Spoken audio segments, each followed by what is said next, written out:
सोचो अगर किसी के पास दिमाग ही नहीं है तो वो इंसान कुछ याद ही नहीं रख पाएगा, सब कुछ भूल जाएगा। एंड इसीलिए इंसान में दिमाग और कोडिंग में डेटाबेस का होना बहुत जरूरी है। क्यों, आओ बताता हूँ। Hi guys, welcome to the Seekh official show coding for beginners.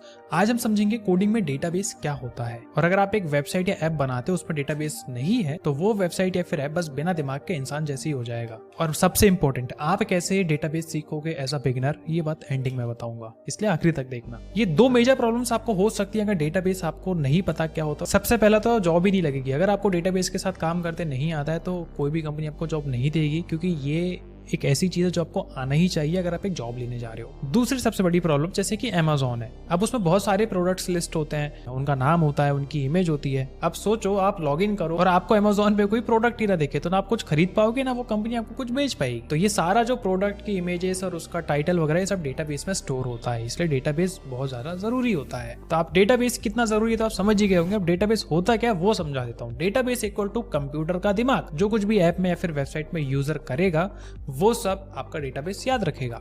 जैसे आपने वेबसाइट में लॉगिन किया तो आपका यूजर नेम क्या है, आपका पासवर्ड क्या है, ये डेटाबेस याद रखेगा, सो दैट जब भी आप दोबारा लॉगिन करो तो आपको फिर से चीजें डालना ना पड़े। जैसे कि ये सीखो का ऐप है, इसमें आपने बस एक बार लॉगिन किया है। अब जैसे ही आप ऐप क्लोज करोगे फिर से ओपन करोगे, आपको दोबारा लॉगिन करने की जरूरत नहीं पड़ेगी, क्योंकि डेटाबेस ये सब पहले से याद रखता है। एक असल जिंदगी के एग्जांपल समझते हैं। आप किसी रेस्टोरेंट में खाना खाने जाते हो, एक वेटर आपके पास आता है। अब वो वेटर आपके पास आके ऑर्डर लेता है, जैसे कि टेबल नंबर 5 से एक बटर पनीर और 2 नान ऑर्डर की गई है। अब यही काम डेटाबेस भी करता है, बट डिजिटल तरीके से। वो ये याद रखता है कि किस यूजर ने क्या एक्टिविटी करी है और उसका डेटा क्या है। कोडिंग में डेटाबेस यूज कहाँ पे होता है? लॉगिन सिस्टम अगर आप बना रहे हो, ई कॉमर्स वेबसाइट जैसे कि Amazon या फिर फ्लिपकार्ट में प्रोडक्ट्स को लिस्ट करने के लिए, बैंकिंग एप्लीकेशंस में बैंक अकाउंट नंबर और उसकी डिटेल्स स्टोर करने के लिए, सोशल मीडिया में हम सभी कुछ ना कुछ पोस्ट करते हैं, वीडियो फोटो डालते हैं, उसको स्टोर करने के लिए, क्योंकि बिना यूजर के डेटा के कोई भी सिस्टम नहीं चल पाएगा। अगर आप फ्यूचर में वेबसाइट या ऐप बनाते हो तो डेटाबेस सीखना बहुत ज्यादा जरूरी